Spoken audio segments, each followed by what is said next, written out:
ગાયોના દૂધ નહીં રે કળિયુગમાં. આ લખ્યું છે. પિતાને પુત્રનો અને પુત્રને પિતાનો વધ કરીને પણ પશ્ચાતાપ નહીં થાય.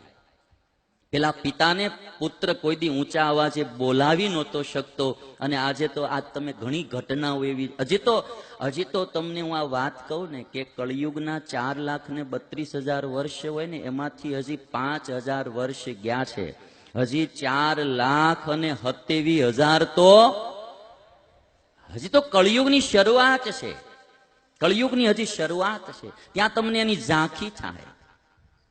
પત્ની પોતાના પતિથી અને પતિ પોતાની પત્નીથી સંતુષ્ટ નહીં હોય. એકાબીજાને સંતોષ નહીં હોય. લોકોની આયુષ વધુમાં વધુ 16 વર્ષની થઈ જશે. કળિયુગના એન્ડમાં 16 વર્ષની થઈ જશે.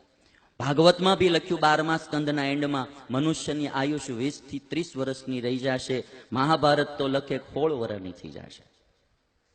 સ્ત્રીઓ વૈશ્યાવૃત્તિ અપનાવશે પોતાની આજીવિકા માટે. ધનના લોભથી બધા લે વેચમાં એકબીજાને ઠગશે, એકબીજાને છેતરશે. કળિયુગમાં પૈસો જ પ્રધાન થઈ જાય. પૈસા માટે ગમે એને મારવો, ગમે એને હેરાન કરવો, ગમે એને દુખી કરવો, ગમે એટલા દગાદુગી, છાળ કપટ, ચોરી, લૂંટ, એમાં માણસ પાછું વાળું જોશે જ નહીં. આ કળિયુગની એંધાણી છે. ધનના લોભથી જ બધા જ લે વેચમાં ચીટિંગ કરશે, એકબીજા ઉપર મિથ્યા કલંક લગાવશે, અને વરસાદ કટાણે વરસશે. વરસવાનું હશે ત્યારે નહીં વરસે. જોયું લગભગ કાલે વરસવાની તૈયારી, કટાણે વરસે, કટાણે વરસશે. અને શોભામાં વાળ રહે કળિયુગમાં. શોભામાં ગુણ કેળવવા કોઈ મહેનત નહીં કરે, વાળ માટે કેટલી મહેનત કરે. ફેશન રહે. માણસ કપડાથી સારો લાગશે, સદગુણથી નહીં. આ કળિયુગની નિશાની. ગાંધીજી માથે ટકો રાખતા, છાલિયા કટ રાખતા. ગાંધી કોઈ દિવસ વાળ કપાવવા વાળંદ પાસે ન જતા. આમ છાલિયું માથે મૂકી અને પોતાની હાથે કાતર લઈને સારી બાજુથી કાપી નાખતા, જેને છાલિયા કટ કહેવામાં આવતું. એ નહીં. અને ધોતી પહેરતા. પણ એ પુરુષના આત્મામાં સત્ય હતું. એ પુરુષના આત્મામાં ધર્મ હતો, જ્ઞાન હતું, વૈરાગ હતા. એટલે આ ગુણોથી ભરેલો આત્મા હતો. એટલે ગોંડલના રાજાએ ગાંધીજીને ઉપમા આપી કે તમે કોઈ સામાન્ય પુરુષ નથી, તમે તો મહાત્મા છો. મહાન ચાસો આત્મા ઇતિ મહાત્મા. મારે આ ભારત દેશના ને એમાં ગુજરાતના લોકોને કેવું, આ દુનિયાને સૌથી મોટા બે નેતા ભેટમાં આપ્યા હોય તો એ ગુજરાતે આપ્યા. મહાત્મા ગાંધી અને સરદાર પટેલ. જુવાન ગાંધી અને પટેલ જેવો હોવો જોઈએ. નકરી બીડીયું પીવામાં, માવા ખાવામાં, ગુટકા ખાવામાં જિંદગી વ્યતીત ન કરવી. જિંદગી કંઈક સારા માર્ગે વ્યતીત કરવી. ફેશન રહે નકરી. કપડાથી જ માણસો શોભશે, બીજું કાંઈ હશે નહીં.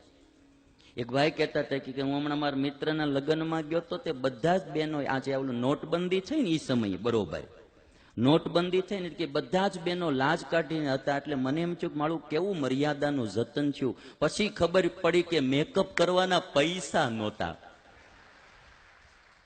હેલ ભાઈ, ફેશનમાં આવું રહે. ટ્રેનમાં જાય તો માળા 70 ના ચડા પહેરીને આટા મારતા હોય. આપણને એમ થાય કે આ બાપાના બગીચામાં ફરવા આવ્યો છે. જરા કપડા તો હરખા પે. આ કળિયુગની નિશાની બતાવી છે. વાળમાં વાળ શોભામાં રહે, હગપણમાં હાળી રહે. કળિયુગનું અને કેવું 5000 વર્ષ પેલા શાસ્ત્રોમાં લખાણું કે સગપણમાં હાળી રહે. હાળી આવવાના હશે ને, 2-3 દી રજાઓ રાખશે, એને ફરવા લઈ જશે. અને પોતાની માં આવવાની હશે તો મારો વાલીડો એક રજા નહીં પાડે. અને સંબંધ સસરા પક્ષના વધશે. હાળો સલાહ દેહી માનશે, પોતાનો હગો ભાઈ સલાહ દેહે એ નહીં માને. આ કળિયુગની. અને 10% તમને અટાણે બી દેખાય. હજી તો 5000 વર્ષ ગયા, હજી બાકી વર્ષો બહુ છે. અને વાળ શોભામાં વાળ રહે. હમણાં અમારા વિનોદ પટેલે ગાયું ને કે ડાય કરાવશે. મને ઘણા કીધા, મને કે સમય તમારા ધોળા થઈ ગયા છે ને, હારા નથી લગતા, એકવાર કે કાળા કરાવો. મેં કીધું સમય આવે કરાવી છે જ એકવાર. એ કાળા કરીને જુવાની પાછી આવે ભાઈ, કઈ ગમે એટલા કરાવો તો શું થવાનું એમાં.